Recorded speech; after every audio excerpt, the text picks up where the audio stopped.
الف لام را، یہ کتاب روشن کی آیتیں ہیں. ہم نے اس قرآن کو عربی میں نازل کیا ہے تاکہ تم لوگ سمجھ سکو. اے پیغمبر، ہم اس قرآن کے ذریعے سے جو ہم نے تمہاری طرف بھیجا ہے تمہیں ایک نہایت اچھا قصہ سناتے ہیں، اور تم اس سے پہلے بے خبر تھے. جب یوسف نے اپنے والد سے کہا کہ ابا، میں نے خواب میں 11 ستاروں اور سورج اور چاند کو دیکھا ہے، دیکھتا کیا ہوں کہ وہ مجھے سجدہ کر رہے ہیں. انہوں نے کہا کہ بیٹا، اپنے خواب کا ذکر اپنے بھائیوں سے نہ کرنا، نہیں تو وہ تمہارے حق میں کوئی چال چلیں گے.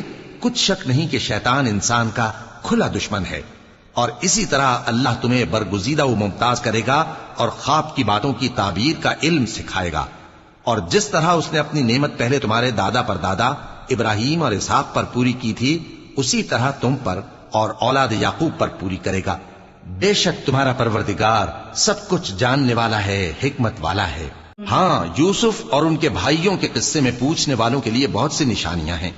جب انہوں نے آپس میں تذکرہ کیا کہ یوسف اور اس کا بھائی ابا کو ہم سے زیادہ پیارے ہیں، حالانکہ ہم جماعت کی جماعت ہیں، کچھ شک نہیں کہ ابا کھلی غلطی پر ہیں.